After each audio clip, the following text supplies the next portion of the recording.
जय हिंद दोस्तों। आज हम लोग देखेंगे क्लास 12th के हिस्ट्री के चैप्टर 1 ईंटें मनके तथा अस्थियां के सभी वीवीआई सब्जेक्टिव क्वेश्चन को देखेंगे। दोस्तों सभी वीवीआई सब्जेक्टिव क्वेश्चन को देखेंगे जो बोर्ड एग्जाम में काफ़ी बार पूछा जा चुका है। दोस्तों तो सभी क्वेश्चन को शुरू से अंत तक देखिएगा बिना स्किप किए। अगर क्वेश्चन को स्किप करेंगे तो पूरा अच्छी तरह से समझ में नहीं आएगा।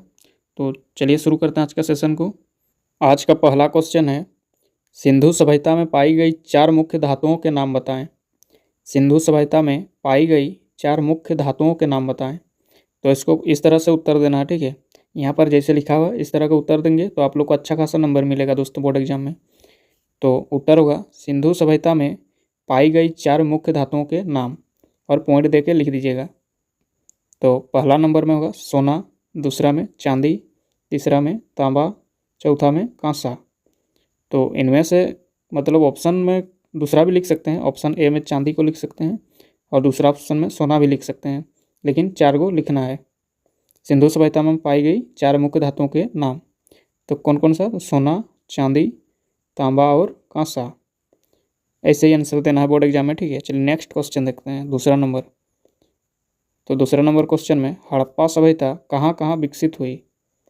तो हड़प्पा सभ्यता कहाँ कहाँ विकसित हुई, चलिए देखते हैं। तो हड़प्पा सभ्यता जो है ये पाकिस्तान, दक्षिणी अफगानिस्तान, पंजाब, राजस्थान, गुजरात, हरियाणा और पश्चिमी उत्तर प्रदेश में विकसित हुई। कहाँ कहाँ विकसित हुई दोस्तों? तो हड़प्पा सभ्यता पाकिस्तान, दक्षिणी अफगानिस्तान, पंजाब, राजस्थान, गुजरात, हरियाणा और पश्चिमी उत्तर प्रदेश में विकसित हुई। चलिए नेक्स्ट क्वेश्चन देखते हैं, तीसरा नंबर क्वेश्चन। हड़प्पा के लोगों के आहार में प्रयुक्त सामग्री का नाम लिखें। हड़प्पा के लोगों के आहार में प्रयुक्त सामग्री के नाम लिखें।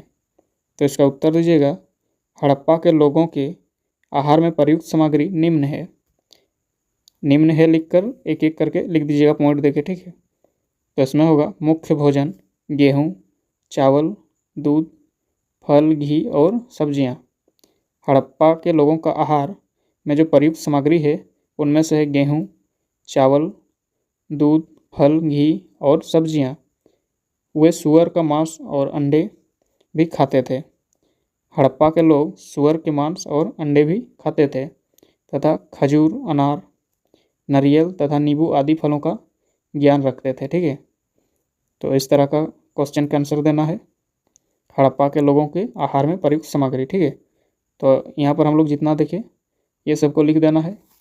अच्छा से नोट्स बना लीजिए। हम अभी जितना ही पढ़ा रहे हैं अभी तक में हम लोग कितना देखे 3 गो क्वेश्चन। तो ये सभी क्वेश्चन को आप नोट कर लीजिए ताकि बोर्ड एग्जाम से पहले एक बार थोड़ा सा देख के जाइएगा तो आराम से लिखने सकिएगा, ठीक है, बोर्ड एग्जाम में। चलिए चौथा नंबर क्वेश्चन देखते हैं। नेक्स्ट क्वेश्चन है चौथा नंबर क्वेश्चन, हड़प्पा सभ्यता को कांस्य युग सभ्यता क्यों कहा जाता है। क्या क्वेश्चन है दोस्तों? तो हड़प्पा सभ्यता को कांस्य युग सभ्यता क्यों कहा जाता है। तो इसका उत्तर होगा, हड़प्पा सभ्यता को कांस्य युग सभ्यता इसलिए कहा जाता है क्योंकि यहाँ पर लोगों ने औजार बनाने के लिए तांबे और टीन धातु को मिलाकर कांस्य धातु का उपयोग किया था। किन किन धातु को मिलाकर कांस्य धातु का उपयोग किया था दोस्तों? तो तांबे और टीन धातु को मिलाकर।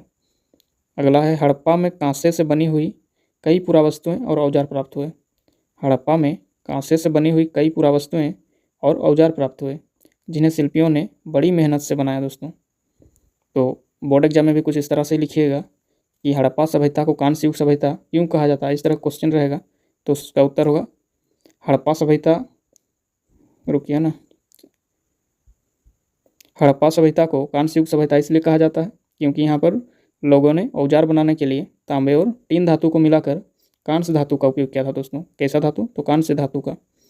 हड़प्पा में कांसे से बनी हुई कई पुरावस्तुएं और औजार प्राप्त हुए। हड़प्पा में कांसे से बनी हुई कई पुरावस्तुएं और औजार प्राप्त हुए जिन्हें शिल्पियों ने बड़ी मेहनत से बनाया है। चलिए नेक्स्ट क्वेश्चन देखते हैं, पाँचवा नंबर क्वेश्चन।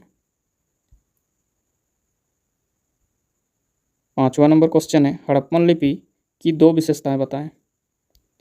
हड़प्पन लिपि की 2 विशेषताएं बताएं। तो उत्तर होगा, हड़प्पन लिपि की 2 विशेषताएं, एग्जाम में ऐसे ही लिखिएगा, ठीक है। हड़प्पन लिपि की 2 विशेषताएं लिख के डैश दे दीजिएगा, फिर पॉइंट दे दे के लिखिएगा 2 विशेषताएं, तो 2 पॉइंट दीजिएगा, ठीक है। पहला नंबर में, हड़प्पा लिपि आज तक पढ़ी नहीं जा सकी है। ये जो हड़प्पा लिपि है इसे आज तक पढ़ी नहीं जा सकी है दोस्तों। तथापि निश्चित रूप से यह एक वर्णमाला नहीं है, क्योंकि वर्णमाला जो है क्या है दोस्तों, तो वर्णमाला नहीं है। वर्णमाला के प्रत्येक चिन्ह एक स्वर अथवा व्यंजन को दर्शाता है। किसको दर्शाता है दोस्तों, तो वर्णमाला के प्रत्येक चिन्ह एक स्वर अथवा व्यंजन को दर्शाता है। सबसे इम्पोर्टेंट है दोस्तों इसमें कि हड़प्पा लिपि आज तक पढ़ी नहीं जा सकी है। हड़प्पा लिपि जो है इसे आज तक पढ़ी नहीं जा सकी है, तथापि निश्चित रूप से यह एक वर्णमाला नहीं है, क्योंकि वर्णमाला के प्रत्येक चिन्ह एक स्वर अथवा व्यंजन को दर्शाता है। दूसरा पॉइंट में लिखिएगा, यह लिपि दाईं से बाईं ओर लिखी जाती है। कैसे लिखी जाती है दोस्तों, तो दाईं से बाईं ओर लिखी जाती है, क्योंकि दाईं ओर चौड़ा अंतराल है और बाईं ओर संकुचित है। तो ऐसे ही लिखना है दोस्तों। 5वां नंबर क्वेश्चन में था हड़प्पन लिपि की 2 विशेषताएं। तो उत्तर में लिखिएगा हड़प्पन लिपि की 2 विशेषताएं और पहला पॉइंट और दूसरा पॉइंट देख के उसको लिख लीजिएगा। तो आज का सेशन को यहीं पर रखेंगे दोस्तों। हम लोग देखें 5 सब्जेक्टिव क्वेश्चन ईटीएम अंक तथा अस्थियों से संबंधित। तो नोट्स कर लीजिएगा सभी क्वेश्चन को और बोर्ड एग्जाम से पहले एक बार देख के जाइएगा, है ना। तो मिलते हैं नेक्स्ट वीडियो में दोस्तों। तब तक के लिए जय हिंद, वंदे मातरम।